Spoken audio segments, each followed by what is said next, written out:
former Trump chief strategist Stephen K. Bannon milled his former Oval Office colleague Jared Kushner into a bloody chunk of battle sausage this week and smeared him across the shiny pages of Vanity Fair. You've got to read Bannon's quote 3 or 4 times to fully savor the tang of its malice and cruelty. After scorning the Russia collusion theories as fiction, Bannon acknowledged the grisly reality that the Russia investigation poses for his former boss. And he blamed it all on Kushner, for having created the appearance that Putin had helped Trump. Dropping Kushner headfirst into the grinder, Bannon turned the crank. Kushner was taking meetings with Russians to get additional stuff. This tells you everything about Jared, Bannon told the magazine's Gabriel Sherman. They were looking for the picture of Hillary Clinton taking the bag of cash from Putin. That's his maturity level. Story continued below, informing Vanity Fair that Kushner's hunt for political smut led him to over-fraternize with the Russians might not be the best way for Bannon to throw special counsel Robert S. Mueller III off the collusion scent. So what was the big man in the barber coat up to?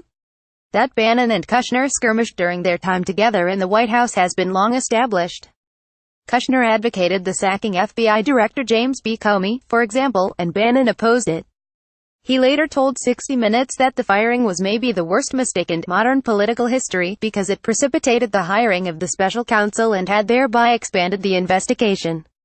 Sherman's piece reveals the cognitive split that evolved between Bannon and others, specifically Trump, on how to handle the mess that had been created.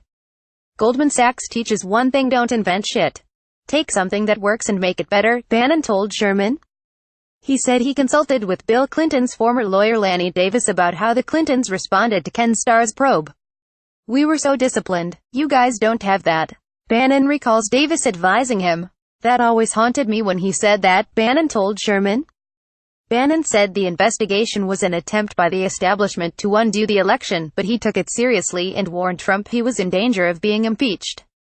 Bannon's gripe against Kushner in Vanity Fair continues. He claims that Donald Trump's disparaging tweets about Attorney General Jeff Sessions were designed to provide cover for Kushner by steering negative media attention towards Sessions and away from Kushner as he was scheduled to testify before a Senate committee.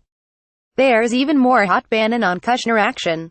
Bannon tells of an Oval Office meeting he attended with Trump, Kushner and Kushner's wife Ivanka Trump, in which he called Ivanka the queen of leaks. You're a fucking liar, Ivanka allegedly responded. Hard to know how to score this round, but shattering the public image of Ivanka as poised princess must have been satisfying for a guy who called Ivanka the Democrats. Getting mauled by Steve Bannon might not be the worst thing to happen to the president's son-in-law this week. He and Ivanka were sued by a private attorney for failing to disclose assets from 30 investment funds on their federal financial disclosure forms. Perhaps more ominous for Kushner, and according to the New York Times, federal prosecutors in Brooklyn have subpoenaed Deutsche Bank records about Kushner's family's real estate business. There is no indication that the subpoena is related to the investigation being conducted by Robert S. Mueller III, the Times allowed.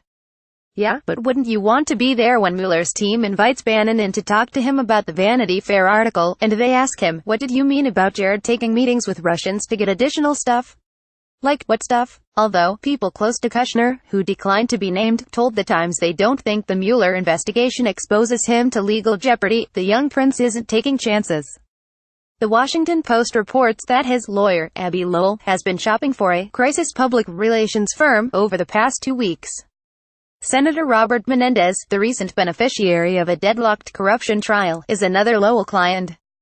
Why hire superflax now? Does Kushner sense disaster? Another Bannon offensive? The Flynn plea bargain exposed him, according to the press, as the very senior member of the Trump transition team described in court documents who told former National Security Advisor Michael Flynn to lobby the Russian ambassador about a UN resolution on Israeli settlements. Maybe he's just buying reputation insurance. Or maybe he's taken to heart Chris Christie's scathing comments. Christie was squeezed out of the Trump transition early on, some say by Kushner, who is said to hold a grudge against Christie, who, when he was federal prosecutor, put Kushner's father in jail. This week Christie said that Kushner deserves the scrutiny he's been getting.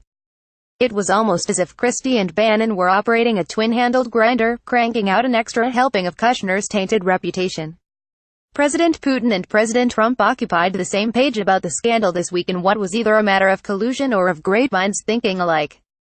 Speaking at a 4-hour media event in Moscow, Putin blamed the scandal on the U.S. deep state, and said, "This is all made up by people who oppose Trump to make his work look illegitimate." According to CNN, Trump took the opportunity this week to call the Russia investigation bullshit in private. In public, he told reporters, "There's absolutely no collusion. I didn't make a phone call to Russia. I have nothing to do with Russia. Everybody knows it. Everybody, perhaps, except former Director of National Intelligence James Clapper." Appearing on CNN, Clapper used direct language to bind former KGB officer Putin to Trump tighter than a girdle to a paunch. "Putin knows how to handle an asset, and that's what he's doing with the president," Clapper said. "I think some of that experience and instincts of Putin has come into play here in his managing of a pretty important account for him, if I could use that term, with our president."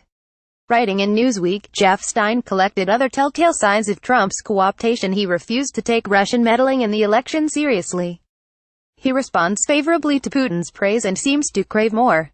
He dismisses worries about his circle's connections to Kremlin agents before the election and during the transition, and he tried to call off the Flynn investigation. It's enough to make you wonder why Bannon thinks Kushner is the enemy, not Trump. If you've read this far, you're probably disappointed that more didn't happen in the Trump Tower scandal this week. Sue me in small claims court via email to Schaefer, Politico@gmail.com. My email alerts never believed in collusion, my Twitter feed is set to cut a plea deal with Mueller, and my RSS feed has several crisis PR firms on retainer.